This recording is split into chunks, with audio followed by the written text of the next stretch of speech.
Okay, I'm at Salt Lake International Airport. Headed to security, all checked in. My flight is 5:55 p.m. Utah time. Okay, let's take the escalator down to security. Busy day at the airport. Of course, I've got a B gate, and it's way at the other end. That's okay. Use the exercise, right? Okay, now made it the half mile to where the B gates are. Now we have to go under the airport all the way across the other side. Get my exercise today. I've got to be fit for my girl. Okay, well, I made it from way over there where that tower is, down all the way down to here. Then the underground walkway went underneath this taxiway here. And now we're at my gate, but I'm still an hour and a half early. So that is not my airplane. It'll be here. All right, well, just letting y'all know, but that was quite a trip from, actually it's farther down to the left of where that tower is. Yeah, that's where I started out, security. Whew, gotta be an easier way. Yeah, well, I got my exercise for the day. Yeah, I saw in my seat, there's a nice little pillow. It's like a blanket. And I'll open this up as soon as I get my other seat made in. But I believe the slippers and the toothbrush. So finally made it here. Okay, so I finally made it here in San Francisco onto my aircraft that goes to Seoul. It's been a long day. All right, we're still trying to get everybody boarded. This is a huge airplane too. Okay.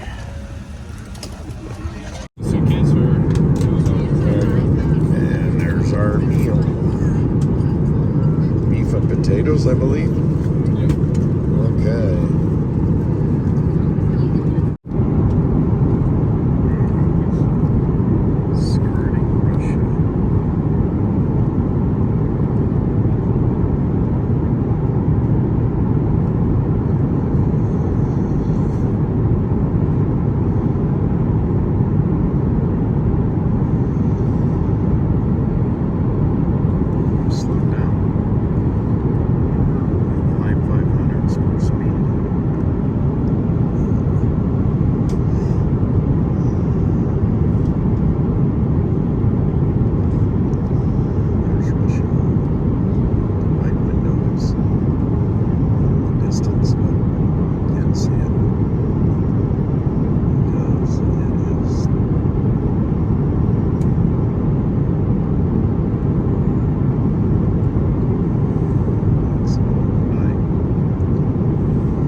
After a long flight, do some stretching.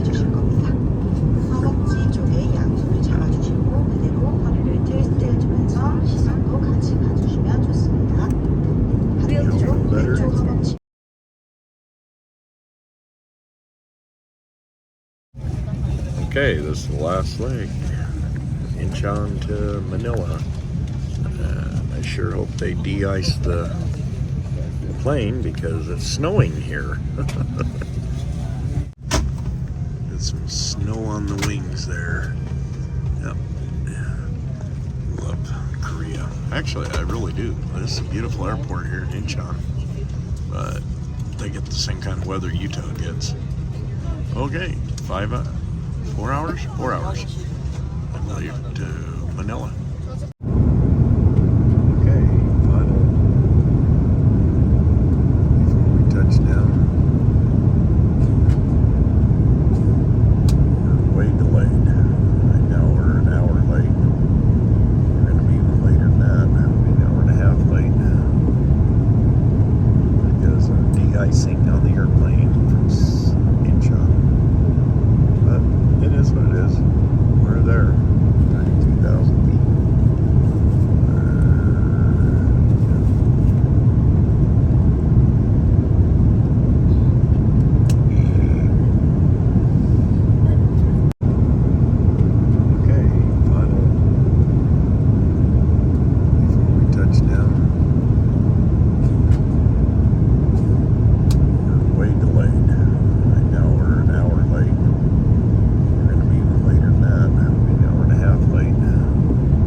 And here's my family. We're at Texas Roadhouse. Say hi. Just got in. That's what they're doing. They're treating me to an American meal. Love them. So we're in Pasig, which is just outside of Manila. And I get dizzy looking up. Wow, tall buildings. Wow, baby. And yeah, look, this is not traffic here. Okay, so who's got the most huevos? Okay, go for it. There you go. That's the way it is, crossing the road and everything else. I'm getting acclimated. Love it. It's like 90 degrees here. Beautiful. Yeah, I had snow this morning in Korea. Yeah. We're at the Capitol Commons Mall. We just had Texas Roadhouse. Oh, that was good. Not the same menu that they have in the U.S., but it was good stuff. Now we're gonna be heading out pretty soon. Look at this. They've even got a celebration going for my arrival. Oh, be doggone. And I tell you, I knew that having my arrival was special, but I didn't know they was gonna do fireworks, light shows, and everything else. Wow. Okay, guys, really, this is Rizal Day. He's the hero of the Philippines, and the 30th of December is Rizal Day, and believe me, it was nuts. There are a lot of people coming this way. So that's over towards Tai, and this is up here on the deck of our Airbnb in the hills of Antipolo, and you can see over there. This is the view from up here on the rooftop. During the day, I'll get some more. We just barely got here. Of course, it's not that late. It's only about 7 p.m., but it gets dark here about 5:30 at night. And yeah, see, they're still doing some fireworks and some light shows, babe. Anyway, yep, they celebrating my arrival. So everybody's celebrating my arrival, including me and my baby. So. Okay, there's still more fireworks. I'll show you the Airbnb tomorrow when it's daylight. Good morning, Philippines. Okay, so this is my first morning here. Listen to the roosters. We have roosters, we have dogs. Anywhere you go in the Philippines, you're gonna have that. This is, oh, I don't know. What time is it, hon? About 6 o'clock? Okay, there's the hills of Antipolo over here. Got a really good view from up here, looking out over. This is looking to the east. The sun will come up here in about a half hour. It'll be right over the top of here, where it'll come up. You can see it's already getting lighter and lighter. So I'm estimating the sun will come up somewhere right in this area. But yeah, it's my first morning in the Phils. Pretty excited. We got a lot of things to do today. Just gonna scan around. Oh, this is my Airbnb right here. But it rained here a little while ago. It's tropical paradise, so it rains.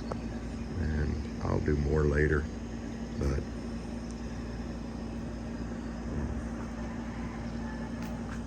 so this is Cainta. And yeah, the houses are pretty packed in here. But they're not shanties, they're not nipa huts. So back down this way is where my in-laws live. Yeah. And we're right at the end of the street here. This street right here is Corona. And if you want to call it a street, I mean, my driveway's wider than that, but you learn to adapt. And I'm telling you what, it is a beautiful morning. It feels so luscious right here. It's probably maybe 75 degrees. I haven't looked at my app yet, but about 75 degrees. Humidity's probably about the same, about 75, but it doesn't feel bad. This is the first time I've been someplace different than my home, and it feels like home. The Airbnb leaves a little bit to be desired, but I'll talk about that in another later video. So Good morning, Philippines. Let me put all these clips together and see if I can bore all of you. And it was an interesting trip. I'll talk about that. Thanks. So this is looking to the west. That's Pasig. Showed the tall buildings earlier. I can't zoom in for some reason. When I'm videoing, I can't zoom in. But this is Fiancée here. Interesting homes way out there, past those tall buildings way out in the distance. That's where Metro Manila is. In fact, all of this, all those tall buildings are on the other side of the river. That's where Metro Manila starts. We're actually in what they call the Calabarzon region. So you can hear the roosters. Yep, it's morning time. I'll show you the hills on the other side again now that it's getting lighter. Okay, now that it's getting lighter, now you can see a little bit more definition in the hills of Antipolo. You'll hear Antipolo quite a bit.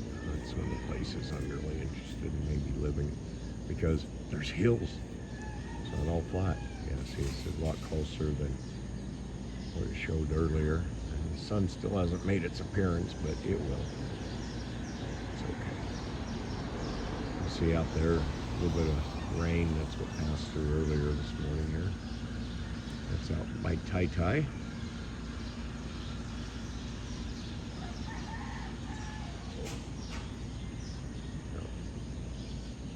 Look, all those are the hills of Angono. The hills of Angono. All right. She won't talk. Oh. Yeah. And she is here. Really? She's right here. Woo! Sorry, I got it zoomed in. Okay, well, that's enough boring stuff for you guys. Feels like home. It actually feels like the temperature dropped a couple of degrees. God, it's just delicious right now. Ooh, there's some sunrise going on down there. Look those clouds up really orange. Gotta get used to the roosters. And scooters. They're everywhere. Alright guys, I'm gonna go enjoy my coffee and then a shower, and then we gotta get going. I'm gonna listen today. And good morning. As you can see on the side of my face, the sun just now poking up. Let's see if I can't turn this around. Alright, we're sitting out on the patio here. Alright. Christine doesn't want to be on camera right now. We'll do that later. Sorry. Okay, so as you can see, I made it. See the tropical plants there behind me? Here, okay, it was an adventure. Just it's a good thing that I'm somewhat in shape, because there was a lot of walking that went on just in the airports. Salt Lake Airport was, oh my God, probably over 1.5 miles between where you check in. I'll never understand why they laid it out this way. You check in the farthest point away from where Alaska Airlines flies out. But the booking agent, they got Alaska Airlines for Salt Lake to San Francisco. San Francisco. If I never see that airport again, it'll probably be too soon. But if I do, at least now I know how to get from the domestic to the international terminals. There are no signs, nobody to ask. Every information booth, nobody. Gone. So I wandered around probably 4 hours, 4 miles, just to find my gate. That's after the board switching about every 10 seconds. You have to scroll down really fast, and hopefully you got photographic memory, because it switches, and then it has a whole nother list of flights on it, and then it'll switch again, and it was interesting. But I finally figured out it's gate G8. Boy, that's something I'll never forget. But I get to G8, and I'm like, I don't have any boarding passes. How do I find boarding passes? I decided I'm going outside. I'm going to get some fresh air and take care of my addiction. And I was walking past security going outside, and lo and behold, there's Asiana desk right there by the exit. I went, are you kidding me? So I went out, took care of my addiction, came back in, stood in line, got my boarding passes. Then I had to go through security again, get back to my gate. But I got out of San Francisco eventually. It's a good thing I had 4 hours. Now I understand why everybody says if you're going to San Francisco, have 3 or 4 hours. We got it. Got 12-hour flight, 12-hour, 15-minute flight from San Francisco to Incheon, Seoul, South Korea. It was a good thing. It was a good thing you found South Korea. I didn't want to really land in North Korea, see my buddy Kim. Oh, sorry. We got there, and it was cold. It was 33 degrees Fahrenheit. And as a couple of us we'd befriended on the plane, we went from our arrival gate. We had to go back through security again. What is it about people in security? I mean, we're already inside the airport. Why do we? Anyway, it's how they do it.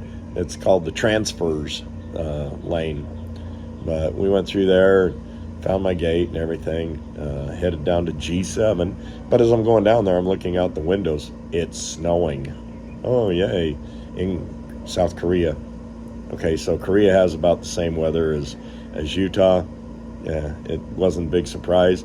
But as it snowed and snowed and snowed, I says, oh, man, I hope they're going to de-ice this plane. Fortunately, Asiana was very cautious about that. We de-iced. The problem was, so did everybody else. So we were in line. In fact, the pilot shut the engines off twice just to keep from burning fuel. The line was so long. So we were about almost 2 hours late. An hour and 45 minutes, something like that. Anyway, sorry, I was asking Chris. About an hour and 45 minutes late getting off the ground, but safety first, and carrying this guy here, let's be safe. I had to get here to my baby. We got here, then another frustration because I had no way to contact Chris and let her know that we were late. So her and her family were sitting here waiting for me, and I had no way to tell them that we're late. I just kept hoping that maybe they would find out somehow online or whatever and figure out that our flight had been delayed because of the de-icing. But anyway, we got here and got off the plane, had to go through immigration, then got to go find my baggage. That took forever. Fortunately, it was pretty well marked and things. And then I had to go through customs. It was like, bye. Nobody even looked. It took longer to get through immigration. 40 questions there. How long is your stay? Are you being met? Where are you staying?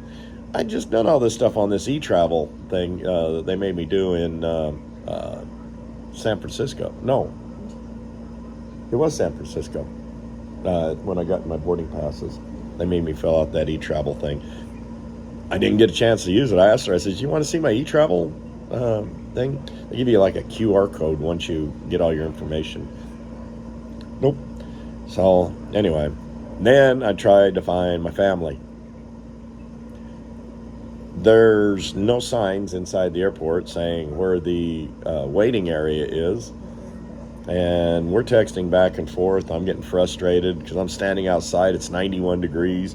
I'm trying to get acclimated to the heat and the humidity, and I can't find my family.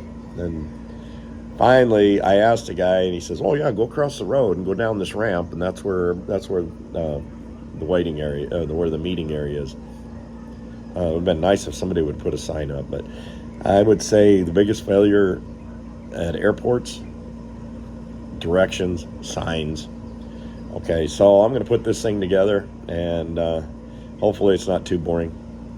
It's going to be long, but anyway, it was an eventful trip. And I just want to thank the Bricklayers Union worldwide for building such comfortable seats in these airplanes. Love you guys. Sturdy seats made of bricks. Anyway, you sat on your took-us for 12, 13 hours. I'm pretty sure that even a lazy boy would have felt bad. So anyway, catch you later.